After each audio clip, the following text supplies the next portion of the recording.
பாடுபடும் ஆண்டவரும் பாடுகளின் ஆண்டவரும் இரட்சகருமாக இருக்கிற இயேசுவின் திருப்பெயரிலே இந்த ஏப்ரல் மாதம் 2ஆம் நாள் பெரிய வியாழன், கட்டளை வியாழன், துக்க வியாழன் என்று அழைக்கப்படுகிற இந்த நாளிலே உங்களை சந்திப்பதில் மிகுந்த மகிழ்ச்சி அடைகிறோம். The word of God ministry சார்பாக இந்த பெரிய வியாழனுடைய ஸ்தோத்திரங்களை, அன்பின் வாழ்த்துக்களை தெரிவித்துக் கொள்கிறோம். நமது ஆரம்பம் பிதா, குமாரன், பரிசுத்த ஆவியின் நாமத்தில் உள்ளது. ஆமேன். ஜெபிப்போம். சர்வ வல்லமையும் மிகுந்த இரக்கமும் கிருபை நிறைந்த நல்லாண்டவரே, பாடுகளின் உச்சகட்டமாகிய பெரிய வியாழன்ல ஆண்டவரே, நீர் எங்களுக்கு மிகவும் முக்கியத்துவம் வாய்ந்த திருவிருந்தை ஏற்படுத்தினீர். அந்த திருவிருந்தில் உடைய இரத்தத்தையும் சரீரத்தையும் கொடுத்து புதிய உடன்படிக்கையை ஏற்படுத்தினீர். மாத்திரமல்ல, இந்த இரவிலே தான் உடைய அன்புக்குரிய சீடன், நண்பன் என்று நீர் சிநேகிதனே என்று அழைத்த யூதாஸ் ஸ்காரியோத் 30 வெள்ளிக்காசுக்காக உம்மை காட்டி கொடுக்கிறார். இதே இரவிலே தான் அன்புக்குரிய சீடன், மூத்த சீடன் ஆண்டவரே பேதுரு 3 முறை உம்மை மறுதளிக்கிறார். அன்புக்குரிய சீடர்கள் எல்லாம் உம்மை விட்டு ஓடி போனார், யாருமே இல்லை. இப்படிப்பட்ட சூழ்நிலையில நீர் ஆண்டவர் எங்களுக்காய் கல்வாரி சிலுவையை சுமந்து நீர் மரித்த ஆண்டவர் சம்பவத்தை, நினைவை ஆண்டவரே, திருமறை உண்மையை நாங்கள் மீண்டும் ஒரு முறை நினைத்து பார்ப்போம். உண்மையாகவே நீர் எவ்வளவு பாடுபட்டு இருக்கிறீர் என்பதை நினைத்து பார்த்து உங்களுக்கு நன்றி செலுத்துகிறோம். இந்த பாடுகளை நினைந்து ஆண்டவரை நாங்களும் கூட சிலுவையை சுமக்க ஆய்த்து பார்க்கிறோம்.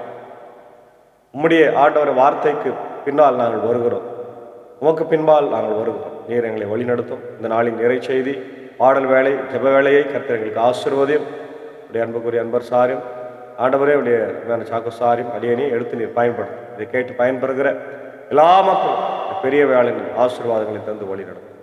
இறை மைந்தன் இயேசுவின் மூலம் ஜெபிக்கிறோம் நல்ல பிதாவே, ஆமென். காலை வேளையிலே 228வது பாடலாகிய மரிக்கும் கிறிஸ்துவின் ஆவியின் வதைக்கப்பட்ட தேகம் என்கின்ற அருமையான ஒரு ஞான பாடலை சாரோடு இணைந்து பாடுவோம். 228வது பாடல்.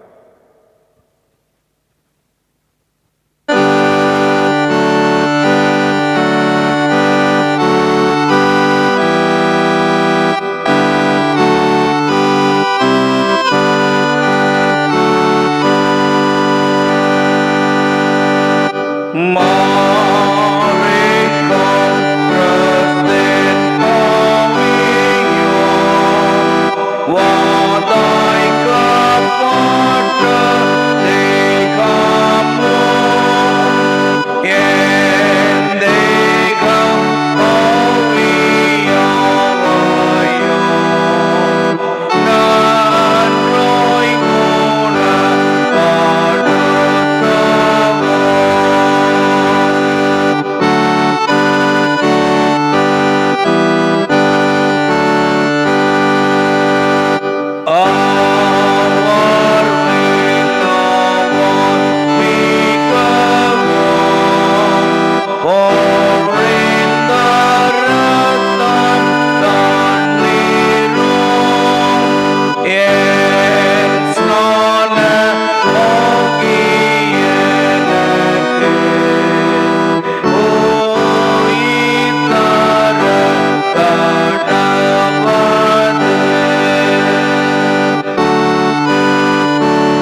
பாடுகளின் ஆண்டவரும் இரட்சகரும் மீட்பருமாயிருக்கிற இறைமகனாம் இயேசுவின் திருப்பெயரில் இதோ இந்த காலை வேளையிலே உங்களை வாழ்த்தி வரவேற்கிறோம். பெரிய வியாழன் அல்லது புனித வியாழன், மாண்டி தேர்ஸ்டே என்பது இயேசு கிறிஸ்து சிலுவையில் அறையப்படுவதற்கு முந்தைய நாள் தனது சீடர்களுடன் உட்கொண்ட இறுதி ஒரு இரவு உணவை த லார்ட்ஸ் சப்பர் என்று நம்ம பார்க்கிறோம். இப்படி வரலாற்று பின்னணியை நம்ம திருமறையினுடைய ஆதாரங்களோடு பார்ப்போம். இப்படி சொல் இலக்கணம் எட்டிமாலஜி, மாண்டி என்ற வார்த்தை மேண்டாட்டம் என்ற லத்தீன் சொல்லிலிருந்து வந்தது. இதன் பொருள் கட்டளை என்பதாகும்.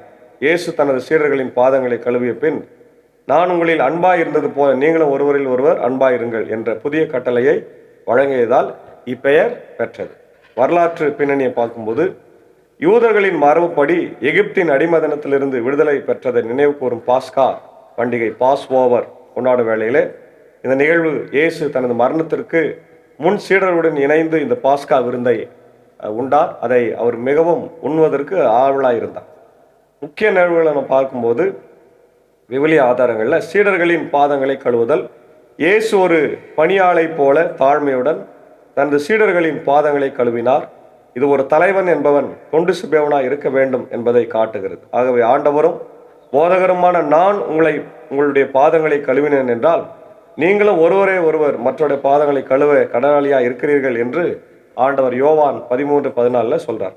அதே போல திருவிருந்துல த ஹோலி யூகாரிஸ்ட் என்கின்ற வார்த்தை பயன்படுத்தப்படுகிறது. இயேசு அப்பத்தை எடுத்து ஆசீர்வதித்து, இது உங்களுக்காக கொடுக்கப்படுகிற என் உடல் என்றும், திராட்சை ரசத்தை எடுத்து இது என் இரத்தம் என்றும் கூறி நற்கருணை, அதாவது திருவிருந்தை ஏற்படுத்தினார். அவர் அப்பத்தை எடுத்து ஸ்தோத்திரம் பின்னு அதை பிட்டு அவர்களுக்கு கொடுத்து, இது உங்களுக்காய் கொடுக்கப்படுகிற என்னுடைய சரீரமாக இருக்கிறது, என்னை நினைவு கூறும்படி இதை செய்யுங்கள் என்றார். For the remembrance of Jesus death and the resurrection. அது ரொம்ப முக்கியமானது.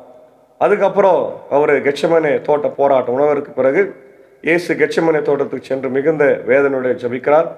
அங்கேதான் யூதாஸ் காரியோத் இயேசுவை 30 வெள்ளிக்காசுக்காய் காட்டி கொடுத்து முத்தமிடுகிறான். அவர் வியாகுலப்பட்டு ஊக்கத்தோட ஜபிக்கிறதை நம்ம பார்க்கிறோம். இதுதான் இந்த நாளுக்குரிய அருமையான காரியங்களை நம்ம பார்க்க. குறிப்பா லூக்கா எழுதின சுவிசேஷம் 22ஆம் அதிகாரம் 14 நம்ம பார்க்கும்போது, நேரம் ஆனதும் இயேசு திரு தூதரோடு பந்தியிலே அமர்ந்தார்.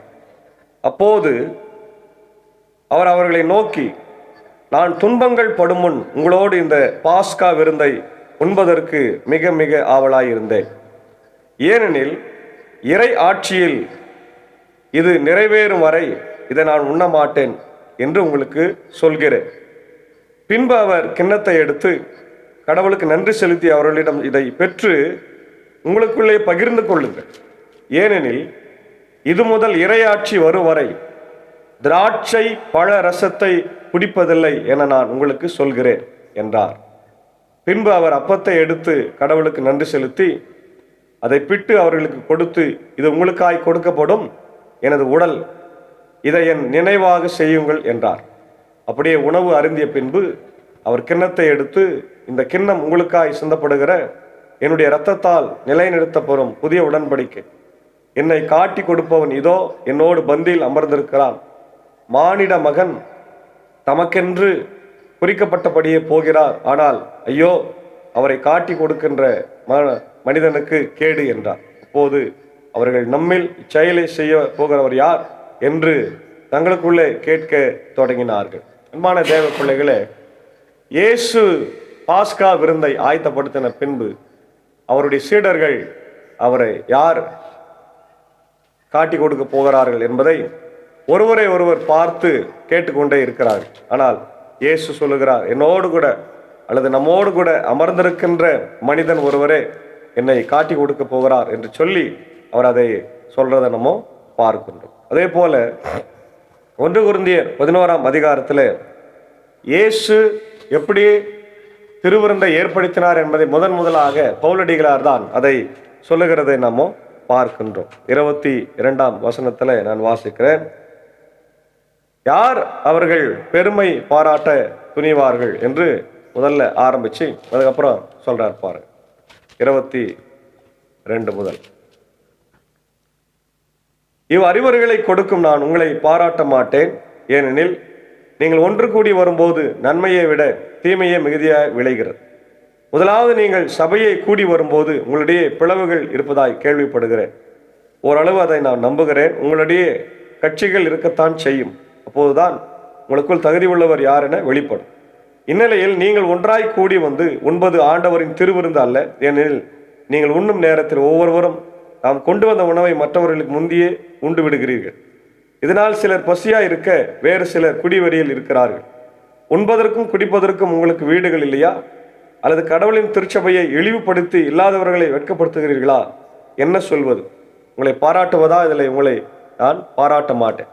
ஆண்டவரிடமிருந்து நான் எதை பெற்றுக்கொண்டேனோ அதையே உங்களிடம் ஒப்படைக்கிறேன். அதாவது ஆண்டவராக இயேசு காட்டி கொடுக்கப்பட்ட அந்த இரவில் அப்பத்தை எடுத்து கடவுளுக்கு நன்றி செலுத்தி அதை பிட்டு, இது உங்களுக்கான என் உடல், இதை என் நினைவாக செய்யுங்கள் என்றார். அப்படியே உணவு அருந்திய பின் கிண்ணத்தையும் எடுத்து, இந்த கிண்ணம் என் இரத்தத்தால் நிலைநிறுத்தப்படும் புதிய உடன்படிக்கை, நீங்கள் இதிலிருந்து பருகும் போதெல்லாம் என் நினைவாக இவ்வாறு செய்யுங்கள் என்றார். அதனால் நீங்கள் இந்த அப்பத்தை உண்டு கிண்ணத்திலிருந்து பருகும் போதெல்லாம் ஆண்டவருடைய சாவை அவர் வரும் வரை அறிவிக்கிறீர்கள். ஆகவே எவராவது தகுதியற்ற நிலையில் இந்த அப்பத்தை உண்டால் அல்லது ஆண்டவரின் கிண்ணத்தில் பருகினால் அவர் ஆண்டவரின் உடலுக்கும் இரத்தத்திற்கும் எதிராக குற்றம் புரிகிறார். எனவே ஒவ்வொருவரும் தம்மையே சோதித்து அறிந்த பின்பே இந்த அப்பத்தை உண்டு கிண்ணத்தில் பருக வேண்டும். ஏனெனில் ஆண்டவருடைய உடல் என உணராமல் உண்டு பருகுபவர் தம் மீது தண்டனை தீர்ப்பை வருவித்துக் கொள்கிறார். இதனால்தானே உங்களில் பலர் வலுவற்றோராயும் உடல் நலமற்றோராயும் இருக்கின்றீர்கள், மற்றும் பலர் இறந்தும் விட்டார்கள். ஆனால் நம்மை நாமே சோதித்து அறிவதே நமக்கு முக்கியத்துவம் வாய்ந்தது. அன்பான தேவ பிள்ளைகளே, திருவிருந்து என்பதை இயேசு ஆண்டவரை ஏற்படுத்தினார். நம்முடைய திருச்சபைக்கு 2 சாக்கிரமந்தங்கள் இருக்கிறது. ஒன்று திரு ஞான ஸ்நானம், இன்னொன்று திருவிருந்து. இதை எந்த மனிதனும் ஏற்படுத்தவில்லை. நன்றாய் கவனித்துக் கொள்ளுங்கள். இதை ஏற்படுத்தியவர் நம்முடைய ஆண்டவராகிய இயேசு கிறிஸ்து மாத்திரமே. அதனால்தான் இதை சாக்கிரமெண்ட் என்று சொல்லுகிறோம். சாக்கிரமெண்ட் என்று சொன்னால் மேலிருந்து வருவது, அது ஆண்டவர் ஏற்படுத்தினது. சாக்ரிஃபிஷியல் என்று சொன்னால் கீழிருந்து ஆண்டவருக்கு போகுது. அதாவது நம்ம காணிக்கை கொடுப்பது, ஜெபம் பண்ணுவது இல்லையா, ஏழை காணிக்கை கொடுப்பது, இதெல்லாம் சாக்ரிஃபிஷியல். அப்போ நம்ம சாக்ரிஃபிஷியல் செய்கிறோம், ஏசு ஆண்டவர் சாக்கிரமெண்ட்டை நமக்கு கொடுக்கிறார். அப்போ இந்த சாக்கிரமெண்ட்டை நம்ம எப்படி பெறணுன்றதை பவுல் சொல்றாரு. அபாத்திரரா பெறாத, போதையா பெறாத. நிறைய பேர் வெத்தலை பாக்கு போட்டுன்னு திருவிருந்தில் பங்கு பெறுவது, பீடி பிடிச்சிட்டு குடிச்சிட்டு திருவிருந்தில் பங்கு பெறுவது இல்லையா, வெளியே ஆயத்தம் உள்ள ஆயத்தம் இல்லாம ஆண்டவரை நம்ம துதிப்பது, ஆண்டவர் ஆலயத்துக்கு வருவது, இதெல்லாம் தவறு. ஆண்டவருக்கு உண்மையுள்ள பிள்ளைகளாக ஆண்டவருடைய திருவிருந்தை அவரு நமக்கு புதிய உடன்படிக்கையின் பிள்ளைகளாய் நம்ம மாற்றிக்கணும். பழைய உடன்படிக்கை என்ன? சட்டத்தின்படி நடக்க வேண்டும் இல்லையா. நான் உங்கள் கடவுள், நீங்கள் என் ஜனங்கள், நான் கொடுக்கிற சட்டத்தை நீங்கள் ஃபாலோ பண்ணலன்னா உங்களுக்கு தண்டனைன்னு சொன்ன, அது பழைய ஏற்பாடு. புதிய ஏற்பாட்டினுடைய என்ன? விசுவாசம் இருந்தா போதும், அன்பு இருந்தா போதும். நான் உன்னுடைய அப்பாவா இருக்கிறேன், உன்னுடைய கடவுளா இருக்கிறேன், உன்னுடைய ரட்சகரா இருக்கிறேன்னு சொல்றார். அப்போ புதிய உடன்படிக்கையில் அன்பு மட்டுமே இருக்கிறது, பழைய உடன்படிக்கையில் நியாயப்பிரமாணம் இருக்கிறது. அதனால அன்பின் பிள்ளைகளாய் நம்ம வாழணும். அதுக்கப்புறம் பார்த்தீங்கன்னா நம்ம பார்த்தது போல யூதாஸ் காரியோத் 30 வெள்ளிக்காக இயேசுவை காட்டி கொடுக்குறோம். எப்படி? அன்பின் சின்னமாகிய முத்தத்தால். இன்னைக்கு நம்ம குழந்தைகளுக்கு முத்தம் கொடுக்குறோம், நம்முடைய சொந்தக்காரங்களுக்கு யாராவது ரொம்ப நல்ல காரியங்களை செய்து அவங்களுக்கு முத்தம் கொடுக்குறோம் இல்லையா. மனைவிக்கு கணவன் கொடுக்குற முத்தம், மகளுக்கு அப்பா கொடுக்குற முத்தம், மகனுக்கு அப்பா கொடுக்குற முத்தம் இல்லையா, பிள்ளைகளுக்கு அம்மா கொடுக்குற முத்தம், இதெல்லாம் பார்த்துருக்குறோம். இதெல்லாம் அன்பின் சின்னம். ஆனால் இன்றைக்கு இயேசுவை காட்டி கொடுப்பதற்காகவே முத்தத்தினால அங்கே அவன் தன்னுடைய வாழ்வை அழித்து கொண்டதை நம்ம பார்க்கிறோம். அதுக்கப்புறம் பார்த்தீங்கன்னா இயேசுவை கைது செய்த பின்பு 6 முறை அவரை விசாரிக்கிறார்கள் இல்லையா? அண்ணா, காய்பா, ஆரியர் சங்கம் இவங்கெல்லாம் விசாரித்த பிறகு அதுக்கப்புறம் பேதுரு அதிகாலை வேளையில் சேவல் கூவதற்கு 3 முறை இயேசுவை தெரியாது என்று சொல்லி சபித்து அவரை திட்டவும் தொடங்கினான் என்று வேதம் சொல்லுகிறார். அப்புறம் அவரை காலையில சிலுவையில அவரை தூக்கி கொண்டு போய் அவரை அறைகிறார்கள். அப்போ இதெல்லாம் நடக்கிறது. பெரிய வெள்ளிக்கிழமையில இயேசு ஆண்டவர் 7 வார்த்தைகளை பேசினதை நம்ம பார்க்குறோம். அதை நினைவு கூறுகிறோம். பிதாவே, இவர்களுக்கு மன்னியும், தாங்கள் செய்கிறது என்னதென்று அறியாமல் இருக்கலாம் என்று சொல்றார். அதுக்கப்புறம் கல்வனை பார்த்து சொல்றாரு, இன்றைக்கு என்னோடு கூட நீ பரதேசில் இருப்பாய். 3வது தாயார் சீடனை பார்த்து சொல்றார், அதோ உன் மகன், அதோ உன் தாய். 4வது என் கடவுளை ஏன் என்னை கைவிட்டீர் என்று சொல்றார். 5வது தாகமா இருக்கிறது சொல்றார். 6வது முடிந்தது என்று சொல்றார். 7வது பிதாவே உடைய கரங்களில் என் ஆவியை ஒப்புவிக்கிறேன். அப்போ 7 வார்த்தைகளை பேசி ஆண்டவர் தம் ஜீவனை கொடுக்கிறார். அதுக்கப்புறம் இயேசுடைய உடலை அடக்க செய்கிறார். இதுதான் இந்த 2 நாட்களில நடைபெற போகிற காரியங்கள். ஆகவே இந்த பரிசுத்தமான நாள், இந்த பெரிய வியாழன்ல நம்ம எல்லாரும் திருவிருந்துக்கு போனோம். நிறைய சண்டைகள் இருக்குது, சச்சரவுகள் இருக்குது, பிரச்சனை இருக்குது. சர்ச்சுக்கு நமக்கு கூட பிரச்சனை இருக்கலாம், ஐயருக்கு நமக்கு பிரச்சனை இருக்கலாம், கணவன் மனைவி பிரச்சனை இருக்கலாம். அதெல்லாம் மறந்துடுங்க. எல்லாரும் ஒருவர் மன்னித்து நம்முடைய ஆலயத்துக்கு போய் திருவிருந்தில் ஒரே ரத்தம், ஒரே சரீரத்தை பானம் பண்ணி அவருடைய புது உடன்படிக்கையின் பிள்ளைகளாக இயேசு வரும் வரை அவருடைய மரணத்தையும் அவருடைய உயிர்த்தெழுதலையும் அறிவித்து கொண்டே இருக்க வேண்டும் என்கின்ற கட்டளையின்படி நம்ம வாழணும். இது அன்பின் கட்டளை இல்லையா? ஏதோ காசு கொடுத்து செய்யணும் அல்லது இது ரொம்ப முக்கியமானது அப்படின்னு இல்லை. அன்பின் கட்டளை, மேண்டேட்டம் அப்படின்னா கட்டளை வியாழன், இதை செய்தே ஆக வேண்டும் என்கின்ற சிந்தனையோடு நம்ம வாழ தூய ஆவியானவர் நமக்கு உதவி செய்து காப்பாராக. ஆமேன். ஜெபிப்போம்.